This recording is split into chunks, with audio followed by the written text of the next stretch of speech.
જય શ્રી કૃષ્ણ. બીટુ બ્લોગ 01 માં આપનું હાર્દિક સ્વાગત છે. અને આજે મારો નાનો ભાઈ એવો નિલેશ મારી જોડે છે અને ખરેખર નાની ઉંમરમાં બહુ મોટું નામ કમાયું છે. અને તમે બધા સપોર્ટ કરજો, એને તમારા બધા સપોર્ટની જરૂર છે. અને આપણી ચેનલ વિશે શું કહેવું? અમારા આરજે બીટુ બ્લોગને સબસ્ક્રાઈબ કરો, ખૂબ આગળ વધારો અને સપોર્ટ કરો. બસ આજ. અને જોઈ શકો છો આ કઈ જગ્યાએ આવેલું છે, કોમેન્ટ જરૂર કરજો.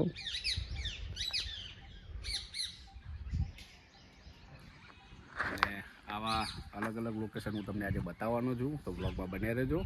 જય માતાજી, જય શ્રી કૃષ્ણ. જય માતાજી. આપણે ફરી એક નવા લોકેશન સાથે આવી ગયા છીએ અને જોઈ શકો છો આ લોકેશન બહુ વિશાળ, બહુ મજબૂતીથી બનાવેલું છે. અને કેમેરામેન આગળ આવો. આપણા ફ્રેન્ડ સર્કલમાં જેટલા બી આપણા સબસ્ક્રાઈબર છે એમને બતાવવાનું છે આ લોકેશન. તમે ઝૂમ કરીને બતાવો કે આમાં કેટલું જોરદાર ડિઝાઇન બનાવેલી છે. અને આ ડિઝાઇન કોને બનાવી છે ને એ પણ હું તમને બતાવીશ. બંને તરફથી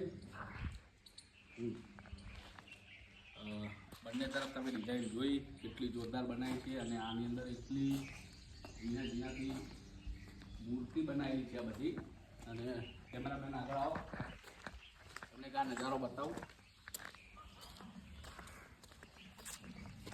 આ કયું પ્રાણી છે તો સુધી એમાં કંઈ આપણને ખબર જ નથી પડતી, કારણ કે એના આમાં 4 પગ છે.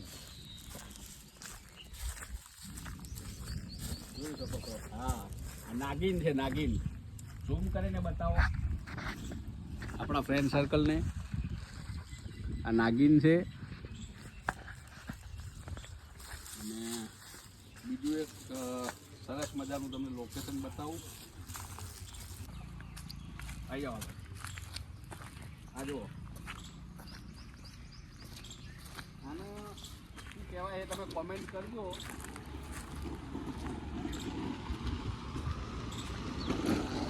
જગ્યા બહુ વિશાળ છે અને બહુ મજબૂતીથી બનાવેલી છે. કેમેરામેનને કહીશ કે ફોન ઝૂમ કરીને બતાવો. જોઈ શકો છો આના પણ પગની આંગળીઓ જુઓ તમે. મારો હાથ બી એના આગળ નાનો પડે છે. એનો અંગૂઠો છે, જોઈ શકો છો. અને મેં તમને જે વાત કરી કે આ લોકેશનની અંદર જે દ્રશ્યો બનાવેલા છે એ કોને બનાવ્યા છે હવે હું તમને કહું. આગળ આવો કેમેરામેન, ફટાફટ આગળ આવો. એ આ માણસે બનાવ્યા છે. અને આવો નવો જ્યાં સેમ ગેટ છે એવો ગેટ બીજી જગ્યાએ બનાવવાનો આ વ્યક્તિને વાત કરી હતી. અહીંના સોસાયટી કમિટી મેમ્બરોને બધાએ તો ના પાડી દીધી કે આપણું કામ નથી, આપણે એક બનાવ્યો તો છૂટા. તો જોઈ શકો છો એના 2 હાથ કાપી. સોસાયટી વાળાને કે આવું ના કરાય યાર.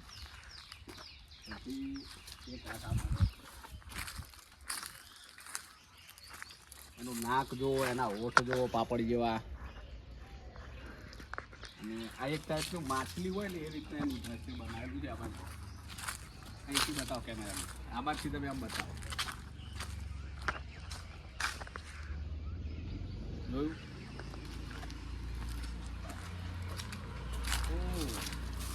ये आधा पार्ट कितना बड़ा है, इसको काट के रख दिया है.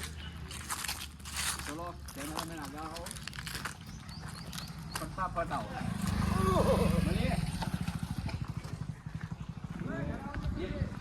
एक लोकेशन बताऊं बाकी रह गયું.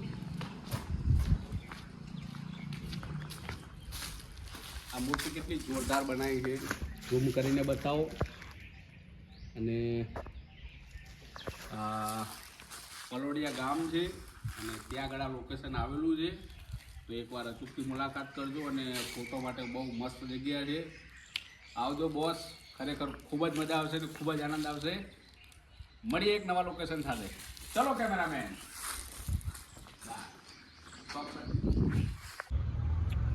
એક બીજું એક તમને સારું દ્રશ્ય બતાવો. જે એક ગેટ છે, બહુ વિશાળ છે, જોઈ શકો છો. બહુ મજબૂતથી બનાવ્યો છે. અને ઝૂમ કરીને બતાવો. બહુ મસ્ત વિશાળ જગ્યા છે.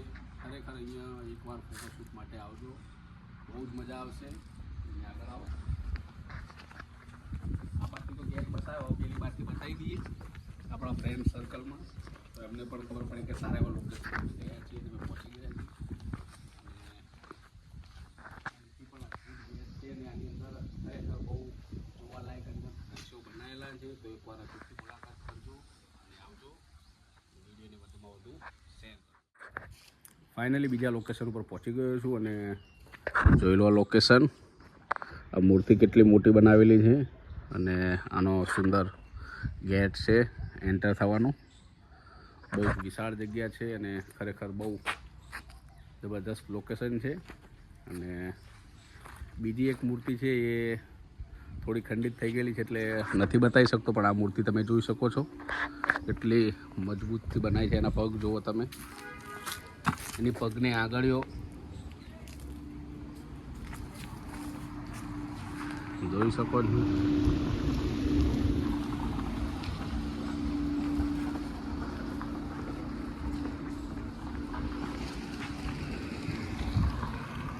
બહુ જોરદાર લોકેશન છે. એક નવા લોકેશન સાથે અને પહોંચી ગયા છીએ. તો તમે જોઈ શકો છો બહુ સુંદર મજાનો ગેટ છે અને બહુ જબરદસ્ત લોકેશન છે. અહીંયા ઘણા પિક્ચરોના સોંગના શૂટિંગ થયા છે અને તમે પણ અહીંયા ફોટોશૂટ માટે આવો. ખરેખર બહુ મસ્ત લોકેશન છે, બહુ મજા આવશે. અને અહીંયા મારા બ્લોગને હું પૂર્ણ વિરામ કરું છું. તો નેક્સ્ટ બ્લોગ જોવા માટે ચેનલને સબસ્ક્રાઈબ કરજો, વિડીયોને લાઇક કરજો અને વધુમાં વધુ શેર કરજો. જય માતાજી, જય શ્રી કૃષ્ણ.